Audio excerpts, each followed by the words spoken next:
কুফানগরীতে এক নাস্তিক ছিল। সে বলে বেড়াতো, আমি আল্লাহরে দেখি না তাই মানি না। কুফানগরীর লোকজন বলে, আমাদের এক ইমাম আছে নাম নু'মান ইবনু সাবেত, ওনার সাথে বসলে তুমি আল্লাহরে দেখতে পাবা। সে বলে, তাই তাহলে তোমাদের ইমামকে ডাকো।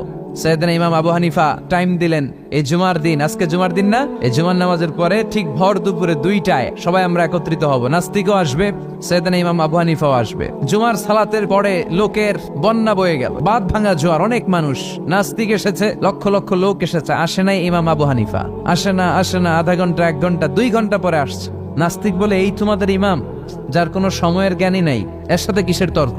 সাইয়েদনা ইমাম আবু হানিফা বলে, ইনদি উযর, আমার ওজর আছে। কি ওজর? সাইয়েদনা ইমাম আবু হানিফা বলেন, আমি ঘর থেকে বের হয়ে আসার পথে একটা নদী পার হয়ে আসতে হয়। আজকে এসে দেখি নদীর মধ্যে কোনো মানুষ টানুষ নাই, নৌকা নাই, মাঝি নাই, কিচ্ছু নাই। তো হঠাৎ দেখলাম পাশে বিশাল বড় একটা গাছ। এই গাছটা এমনি এমনি 2 ভাগ হয়ে গেল। হঠাৎ গাছ থেকে এমনি এমনি লম্বা তক্তা হয়ে গেল। এমনি এমনি তক্তাগুলো জোড়া লেগে নৌকা হয়ে গেল।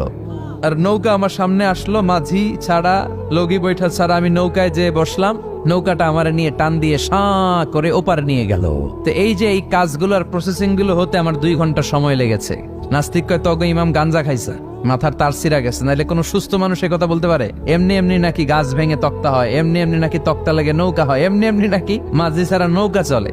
সাইয়েদনা ইমাম আবু হানিফা বললেন, এই তো আপনি লাইনে চলে আসছেন, আপনারে বুঝানো এখন আমার খুব সহজ হবে।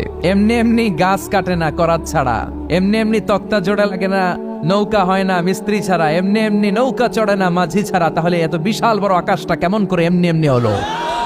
জমিনটা কেমন করে এমনি এমনি হলো? সাগর, মহাসাগর, পাহাড়, মরুভূমি কেমন করে এমনি এমনি হলো? এগুলোর একজন স্রষ্টা আছে না নাই? নাস্তিক কয়, তাই তো, আসলেই তো আমি হাদারাম, আসলেই তো আমি উল্লুক্কা পাঠা।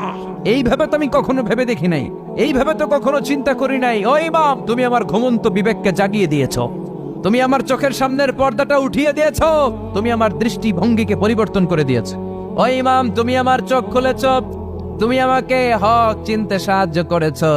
আর দেরি করতে চাই না, আমারে পড়িয়ে দাও লা ইলাহা ইল্লাল্লাহু মুহাম্মাদুর রাসূলুল্লাহ।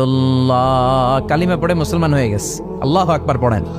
It's an eye opener for you. এই সূরাটা আপনাদের জন্য আই ওপেনার, চোখ খুলে দিবে। একটু চিন্তা করলেই বুঝবেন যে নাস্তিকদের যুক্তিগুলো খুবই হালকা।